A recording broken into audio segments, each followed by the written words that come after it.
Ever wonder why, despite billions of dollars being pumped into Afghanistan for the last 20 years, the general population remains poor? Food insecurity plagues over 75% of the population. Basic facilities such as clean drinking water remains a distant luxury. Well, it's not just that the 4 decades-long conflict that's led Afghanistan into a mess, but it's also the rampant corruption prevalent in the country at every level. The core of the Afghan society has been corrupted due to the complex nature of the chronic unrest. The fragile state is anticipated to be imploding yet once again. With the departure of the foreign forces, the drying aid well and shrinking war economy of the Afghan government, it is indicating that self-reliance or survival for this state would not be possible in the near future. In this video, we will shed light on some of the most highlighted corruption scandals that have rocked the war-ravaged country. The year, folks, is 2009. The Afghan Vice President Ahmad Zia Massoud lands in the UAE with $52 million.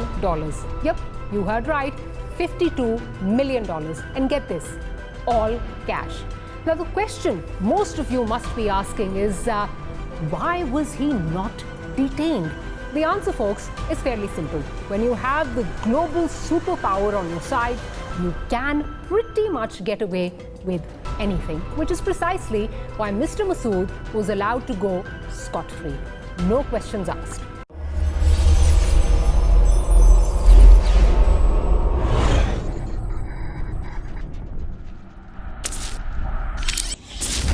Before you start questioning my source, it's the leaked American diplomatic cables, infamously known as the WikiLeaks. Successive Afghan governments may not have exceeded in many fields, but when it comes to corruption and stashing away ill-gotten money, they may just be one of the finest. Normally, cash couriers make multiple trips in order to attain their target, but the Afghan elite found a better way. Okay, so brace yourselves for this one now. General Mohammad Qasim Fahim, also a former vice president and the father of a senior intelligence official, Adib Ahmed Fahim, becomes a partner in Pamir Airways, along with another evil genius, Sher Khan Farnood. Now, this airline used to ferry money to Dubai hidden in airplane food trays. Shocked? Well, I was too, but the ingenuity does deserve a standing ovation. Well, folks, now since we are giving out brownie points for criminal ingenuity, how can one forget the Bank of Kabul fraud? The story begins in the mid-1980s in Russia, where a young Afghan named Sher Khan Farnood, who is studying at the Moscow Textile Institute, starts a small Hawala business out of his dorm room. By the late 1990s, the Russian authorities finally smelled the coffee and Farnood was on their radar. However, by this time, his illicit business had grown exponentially. His Hawala business thriving in Afghanistan, Central Asia, and Russia.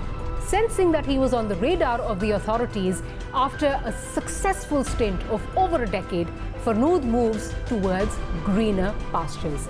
And what better country for this than the United Arab Emirates? Farnood rapidly established himself as one of the region's most prominent financial conduits between Dubai and Afghanistan.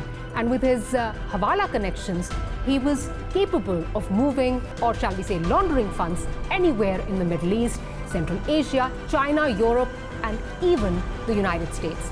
Farnood had employees, or shall we say partners, working out of small offices all over the globe. Now, come 2004, Farnood decides to give legitimate cover to his Hawala business by opening up a bank, Kabul Bank, which develops over 100 branches nationwide through which Afghan soldiers, police officials, and other public officials receive their internationally funded salaries. Now, do you understand why I was referring to him as an evil genius? Now, let me explain to you how the business worked. Okay, so Farnood acquires money from the Kabul Bank, which he owns, stashes it into food trays of an airline, which he co-owns, with the good old, of course, General Qasim Fahim, and transports it to his own offices in Dubai. Now, with connections in all the right places, everywhere, he was simply unstoppable. The Kabul bank, with the connivance of bureaucrats, intelligence operatives, warlords and drug lords, embezzled close to $1 billion, of which 410 million landed in every tax evader's favorite home. Yep, the United Arab Emirates. Now, here's just a view on what was going on in Afghanistan. In the coming days, we will bring you more videos which will explain the rampant corruption in the war-ravaged country and also the challenges and the spoilers in the Afghan peace process.